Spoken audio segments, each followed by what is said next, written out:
convento de São Bernardino marcou muito a minha vida, porque tudo que a gente fazia em Angra era cronometrado pelo convento de São Bernardino. Em 1995, o convento deixou de marcar a hora, o relógio pifou de vez. Isso porque ele tinha sido reformado há 20 anos atrás, em 1975. E a história de Angra, a população de Angra, a gente girava em torno da batida do convento. Já bateu o convento, corre para a escola. Quer dizer, a nossa hora, o nosso dia a dia era todo cronometrado pelo convento. Vocês, jovens, perderam isso. Mas, quem sabe, um dia alguém resolve restaurar aquele relógio. É ótimo, né? Seria ótimo. Ele foi construído em um lugar chamado Cachoeira. Era onde o Rio do Choro, que na época não era Rio do Choro, caía. Aquela região ali era alagadiça. Quando chovia, ficava tudo alagado. Então, os padres já estavam, os freis do convento de São Bernardino já estavam querendo sair dali. E esse segundo convento só aconteceu porque o francês, o François Duclerc, que acabou sendo preso, ficou no Rio preso, acabou assassinado no Rio, mas ele bombardeou os dois conventos. Do convento do Carmo, ele tirou só aquela cúpula da igreja. E do convento de São Bernardino ele acabou com ele, porque ele já estava minado de tanta água. E eles já queriam realmente um outro local. Aí eles escolheram um lugar lá em cima do morro. Mas tinha um problema, como levar as pedras lá para cima? Então ficou definido dentro da mitologia, isso não é história, mas eu quando cheguei em Angra, e vocês talvez, quem sabe, um dia viram pessoas carregando pedra na procissão em cima da cabeça. Então, essas pedras, quem carregasse as pedras ficava livre dos pecados. Então todo mundo carregou as pedras lá para cima, tranquilamente, vai ficar livre dos pecados. Aí podia pecar à vontade, na próxima procissão, punha a pedra na cabeça e ia lá para cima. Então ficava ótimo. Então o convento de São Bernardino muda de lugar, depois de estar 10 anos praticamente ali embaixo, mas ele vai para cima em 1758, e esse projeto era desde 1763, para ver que eles já estavam imbuídos nessa ideia de mudar. Eles só não sabiam como mudar. Fica mais ou menos à frente do SEAV, onde é hoje, acho que tem uma padaria muito boa no local. O primeiro convento foi ali. Depois que subiu e foi lá para cima. Depois que ele foi sendo abandonado pelos freis, ele foi ocupado várias vezes. Ele foi ocupado como escola, ele foi ocupado como... houve uma epidemia de varíola muito grande na cidade. As pessoas também foram alojadas, estavam com a bexiga, foram alojados lá no convento de São Bernardino. E a maioria dessas pessoas com bexiga, inclusive, foram enterradas na Ilha do Maia, porque ficou uma ilha, muitos anos, Angra considerava a Ilha do Maia como uma perigosa, porque você podia pegar a bexiga, né? Havia aqueles mitos de que a doença não morria, continuava lá. Mas essa epidemia também foi muito interessante. Angra ficou fechada, o porto fechado, não entrava nem saía navio nenhum, isso porque estrada ainda não havia, né? Era só o porto. E foi um abalo muito grande na população, essa epidemia de tifo. Mas o convento de São Bernardino hoje é uma pena, porque ele teve vários projetos de aproveitamento. Quando eu conheci o convento de São Bernardino, 50 anos atrás, 55 certamente, ele ainda tinha a cozinha, ele ainda tinha o fogão, ele ainda tinha a chaminé. Hoje não existe mais nada, né? Só pedra sobre pedra.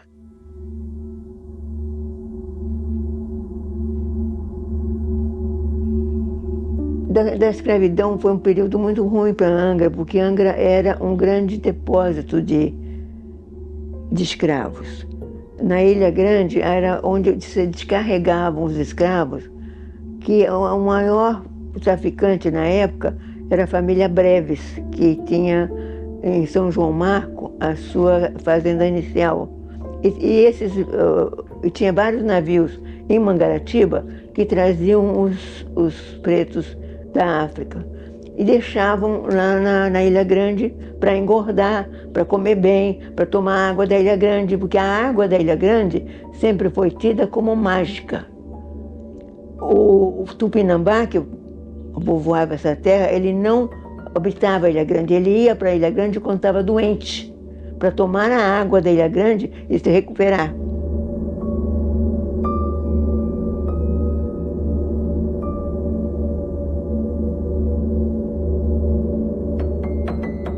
Angra diz que o túnel ligava os dois conventos, o convento do Carmo com o convento do São Bernardino, e que os padres se encontravam com as freiras através do túnel. Mas isso não é possível, porque não existia freiras.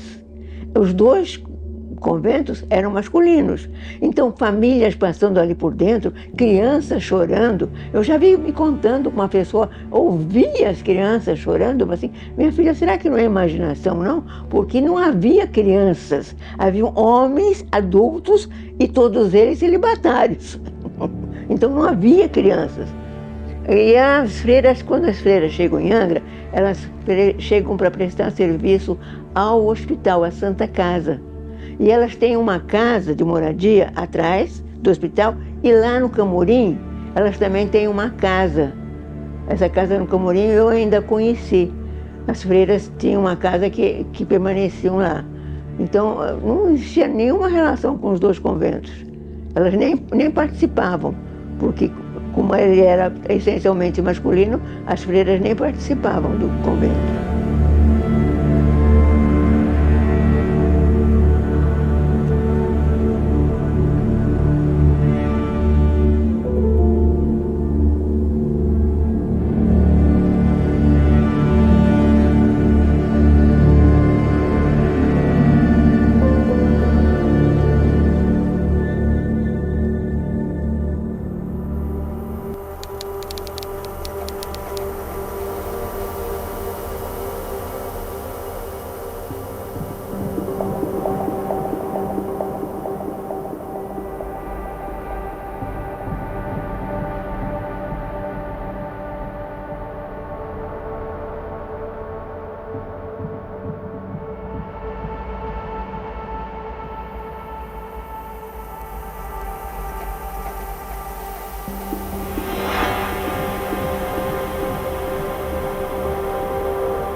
Inicialmente não foi construído um convento, foi construída uma casa missionária, porque os carmelitas estavam vindo para as terras recém-descobertas para transmitir a religião católica. E foi feito um convento do Carmo, no Rio de Janeiro, outro em Santos, mas esse percurso entre Santos e Rio de Janeiro, eles precisavam de um lugar de pouso. Então construíram uma casa missionária, que era um lugar para eles descansarem, dormir e seguir viagem no dia seguinte. Essas terras, que eram do Miguel Álvares Maldonado, ele tinha recebido como uma capitania. E cedeu esse espaço, deu o terreno para os padres construírem a casa missionária. E ela foi crescendo, depois ela se transformou num convento. Mas demorou.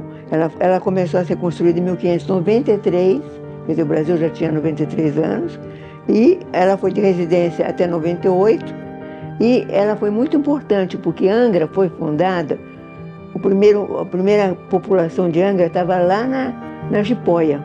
O Bartolomeu Antunes, um português que tinha sonho de vir para o Brasil, um homem letrado, estava estudando para ser jurista, porque a maioria das pessoas que aqui estavam não liam nem escreviam. Então o Bartolomeu já era uma pessoa especial, porque ele estava sendo preparado, ele foge de casa, foge do pai, pega um navio espanhol para poder vir a Angra e se radicaliza lá na Ilha da Jipoia. O erro de dizer que Manuel Antunes, que é o filho do Bartolomeu Antunes, matou o padre, nunca foi provado. Então ele não era julgado assassino. Foi erro dos beneditinos. Mas o convento do Carmo foi importante, sempre foi o foco de reunião de Angra, sempre foi o foco de poder em Angra. Os padres tinham um poder muito grande e, de uma certa maneira, atraíram o pessoal todo da Ilha da Jipoia, lá para este local. Então, o local aqui ficou determinado pela construção da Casa Missionária do Carmo.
Mas a lenda é uma coisa tão bonitinha, né?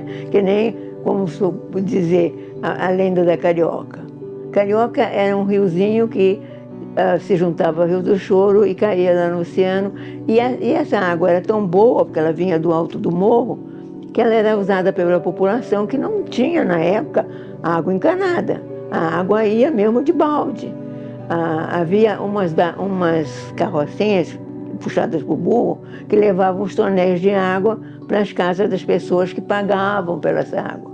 As pobres não, as pobres carregavam os baldes e a água servia de uma certa maneira a toda a cidade. E contam que uma senhorita que morava ali pertinho, passeava pela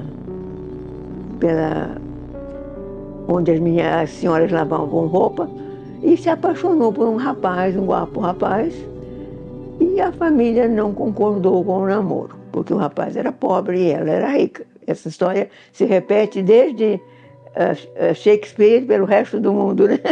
Sempre a moça rica não consegue casar com o rapaz pobre.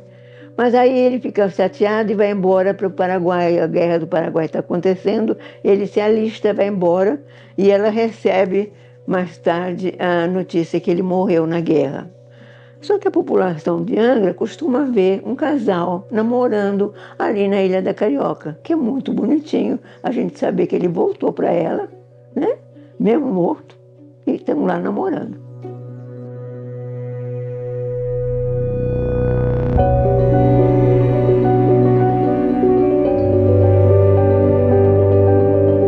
Ela foi construída em 1842, quer dizer, a cidade já estava urbanizada, mas não tinha água encanada. Quando a água encanada vem, ela praticamente ficou demolida, ela acabou. O Rezec realmente foi um que consertou a água, fez ela voltar a si, porque ela estava se perdendo. Eu acredito que teve uma época de Angra que a Bica da Carioca foi vital para a sobrevivência das pessoas aqui.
O Aquidauã foi um dos navios mais importantes da Marinha do Brasil.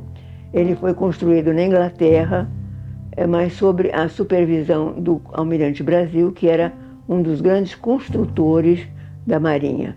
É uma pena porque o Almirante Brasil era angrense. Antes da explosão do Aquidauã, ele tinha ido visitar a mãe dele, que morava ali em Monsuaba.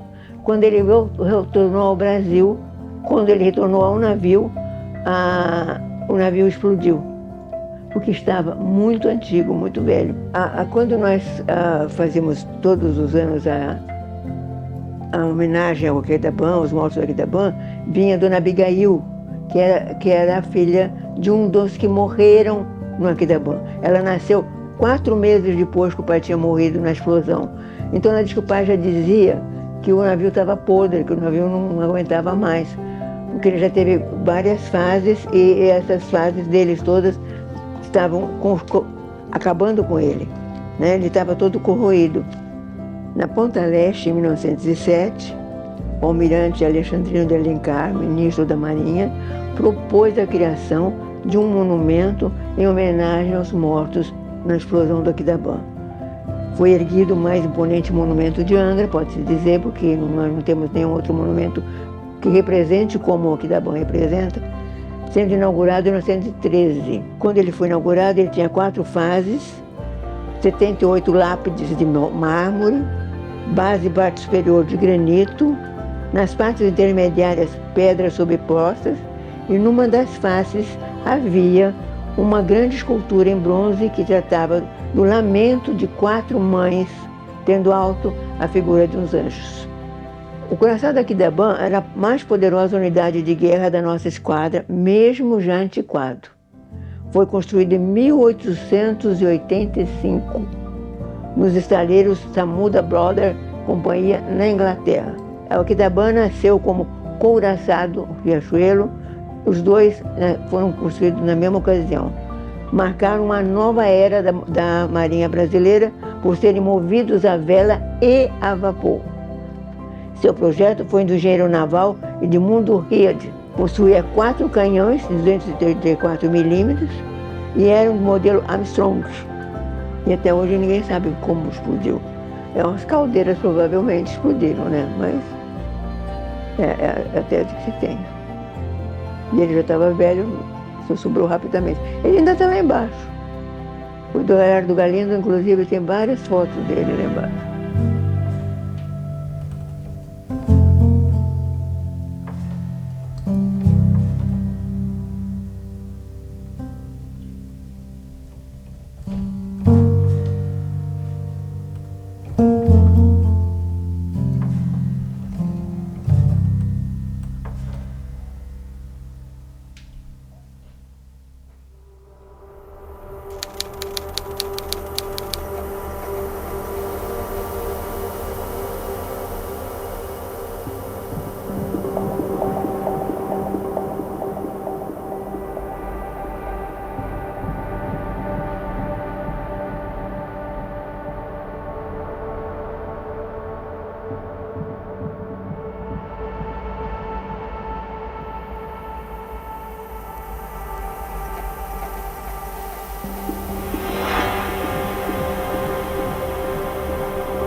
Aquele forte foi construído por causa do tráfico de escravos. Como o tráfico de escravos no século XVIII e XVII foi violento na nossa área, houve um acordo com a Inglaterra. Foi a Inglaterra que começou a exportação de negros. Depois ficou proibido na Inglaterra. Aí ela tinha que proibir no Brasil também. Só que aí o nosso negócio estava violento. A família Breve, que era de São João Marcos, dominava. Eles tinham em Mangaratiba 3 navios que só faziam o tráfico de escravos e tinham por meta deixá-los na Ilha Grande, porque a Ilha Grande ainda era mal povoada, era um lugar de grande produtividade, muita fruta, muita verdura, muita coisa. Então eles se alimentavam, eles tinham uma água poderosa, que desde a época dos Tupinambás era utilizada como para tratamento de saúde. A água era como uma bênção de Deus sobre eles, e eles utilizaram isso com os escravos. Então esses escravos de Angra valiam o dobro de um escravo comum quando eram levados a vender no Rio de Janeiro. É lógico que o negócio prosperou e foi difícil acabar com ele. Mas aí os ingleses exigiram a construção de um forte para dar combate a esse tráfico. Mas o forte foi construído, os canhões que estão lá no forte é do Riachuelo, que teria a mesma idade do Aquidauã mais ou menos, mas que nunca deu um tiro. Eles foram só para inglês ver. Cumprimos nossa parte do acordo, mas não teve a função que deveria ter tido, né? E onde hoje é a Petrobras, era toda uma região que inicialmente foi pensada em fazer um arsenal de marinha. Por isso Aquidauã veio e estava supercarregado com todo o material do arsenal de marinha.